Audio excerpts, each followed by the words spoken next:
It's NFL Daily by Chat Sports. Tyler Jones here with you. Thanks for joining us. You may be wondering, how do I get involved to be a part of these mailbags? Well, we go live a couple times a week here on the channel.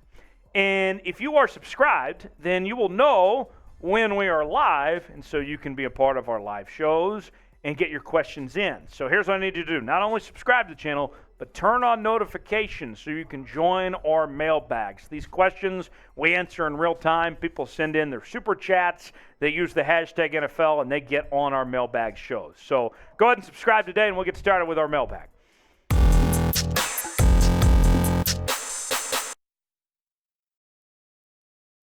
Tyler Jones here with you. Thanks for joining us here on NFL Daily. You have questions, you're in luck, because I have answers. So let's get started without further ado with your questions on today's mailbag. The first one comes from Michael. Michael looks like he knows how to party. I've heard the Bears and Steelers trade if Carter is available at 9. Would Bears give that up? Well, we already saw the Bears trade down from 1 to 9. Which seemed like a lot, and the Steelers pick at 17. So that's a little bit further, as you can imagine. But the Bears have a lot of holes, a lot of weaknesses that they need to take care of. So could it be possible? Maybe. We'll see how the situation plays itself out. But think about this. If you're Chicago here, if you're at the number 9 spot and Jalen Carter is still around, if you're the Bears, why wouldn't you then go ahead and go Jalen Carter at that point? He'd be a huge asset. I mean, everybody talked about when the Bears had the number 1 pick, the Bears would go Jalen Carter at 1 because they already had their quarterback. So to go all the way down to 17 when you were at 1 at one point, Steelers would have to have a very convincing offer and see the dominoes fall where they may. So is it possible? I mean, it's possible. I think we're still a long ways out from that possibility. A few things have to work out for that to happen. Next question. Will Jimmy be the starter in Las Vegas? Jimmy Garoppolo, yeah. Barring some injury between now and when the season begins, Jimmy Garoppolo, without a doubt, will be the starting quarterback for the Las Vegas Raiders in 2023. Even if, let's say, the Raiders were to get one of those quarterbacks, if they got Levis, Richardson, if they were to go even later on, a Hendon Hooker or something like that, I think any of those guys would be sitting behind Jimmy Garoppolo, and Garoppolo would be your starter this upcoming season. So barring an injury of some sorts, all signs point to Jimmy G being the guy this upcoming year in Vegas. Big Stick writes, who is the best player in this draft? Tristan Trace and I were talking about this on the channel, and I got to tell you, for as much talk as there's been about the quarterback position with Bryce Young and C.J. Stroud and Anthony Richardson, Will Levis, if we were just drafting based on talent, Will Anderson and Jalen Carter would go 1 and 2. But this is a quarterback business. You live and die by the quarterback position, and teams have to get the quarterback position right. And so, I mean, although Will Anderson and Jalen Carter are the best players on paper, I think Will Anderson's the best and Jalen Carter's number 2. And I think it's very close between those two of who the better one is. There's just too much of a need for these teams at the quarterback position to go with the best player available here, because when it all comes down to it, you have to ask yourself this question. Am I going to win more games based on drafting a defensive tackle or a quarterback? Kind of simple answer, right? So I think Anderson and Carter, your 2 best guys, but I'll be shocked if it's not Bryce Young as the number 1 pick. Pick one to draft, Carter or Anderson. Who's the player you'd rather have on your team? Type J for Jalen Carter. Type W for Will Anderson. Let me know in the comment section which player you would rather have, Jalen Carter or Will Anderson. You might get an ad break. If so, take advantage of it. Get your votes in while the ad's playing and let me know, Carter or Anderson. Andy from the Bills Mafia writes in, $7 billion for the Commanders. What does this make the Cowboys and the Patriots worth, etc.?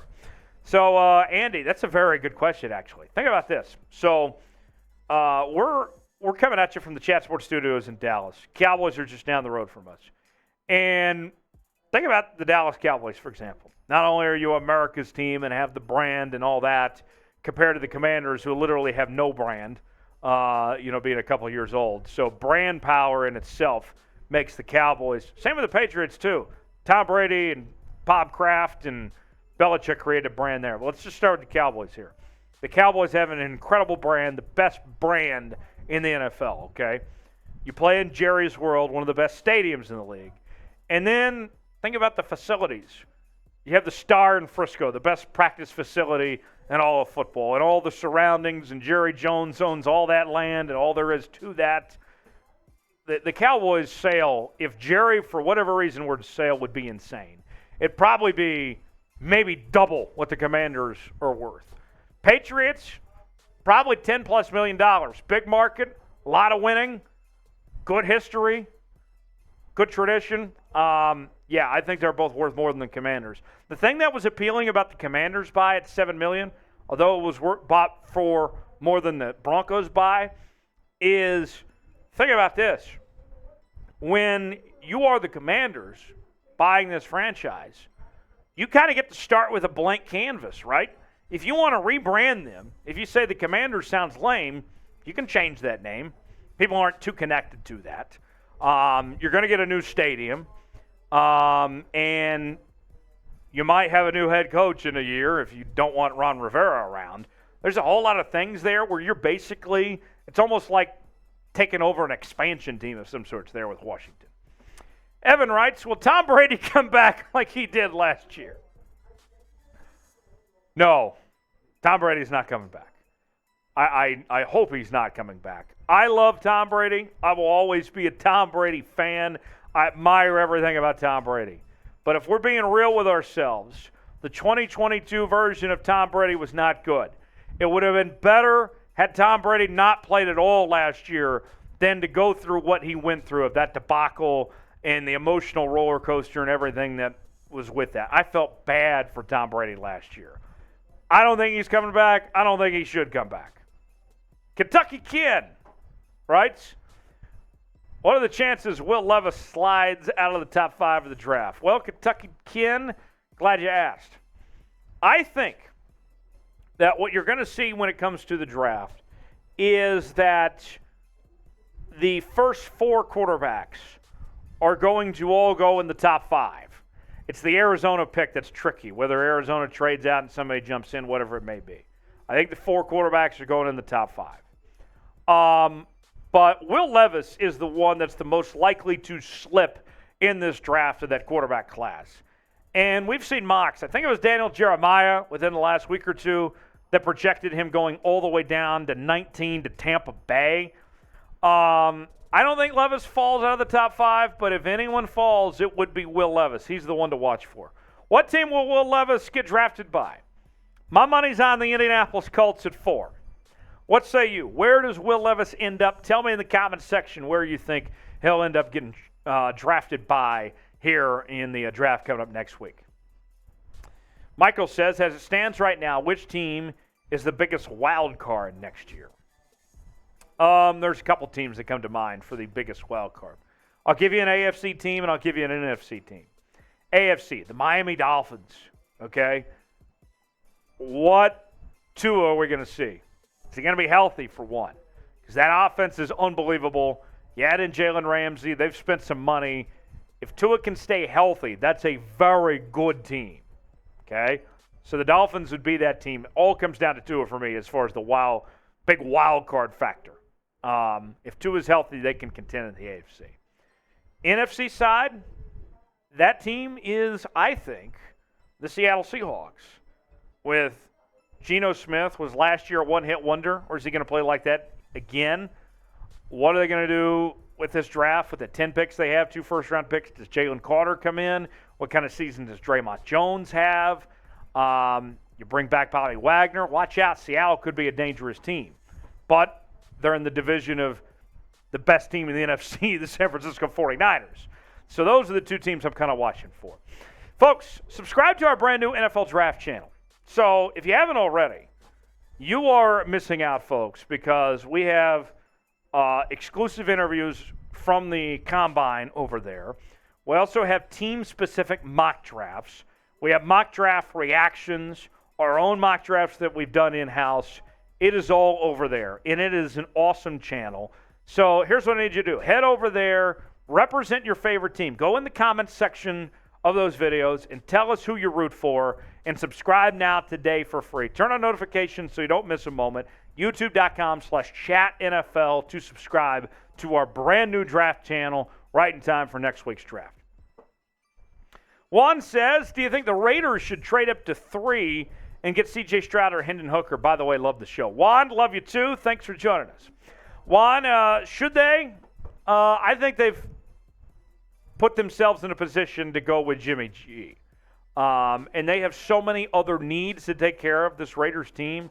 I don't think they're in a position to be trying to trade up to try to go get Stroud. And Hendon Hooker, you're not trading up for Hendon Hooker at 3. So, Juan, no, I don't think the Raiders should trade up. I think they should kind of just stay where they are. Michael writes, who will draft Hendon Hooker? I think Hendon Hooker will go either late first, early second. I have concerns about Hendon Hooker. This is a guy that's 25 years old. He's coming off a torn ACL. He was in a Mickey Mouse offense there at Tennessee. I have concerns there, but I think one of these quarterback-needy teams will take a look at him later on. I think anyone that needs a quarterback of some sorts, we mentioned Vegas. Like, Vegas isn't jumping up to 3, but I could see them, getting into the mix there later on potentially. Vegas seems like one of those teams that would be a very good possibility. If you miss out on a quarterback, if you're in the range, let's say where, if you weren't in that top 4, didn't get one of those guys, like if you're Detroit, for example, you're going with Goff this year, maybe you have Hooker sit behind Goff while he gets healthy. Those are a couple teams come to mind. We'll see. Kevin, do you think New England's going to make a big trade in the draft? Our last question. Kevin, good question. Belichick loves to trade down. That's what history tells us. I'd be surprised if they trade up. But trading down, I could very well see Belichick do that and try to get some picks, and because they have multiple positions and need to take care of. Watch out. New England could potentially trade down. We'll see.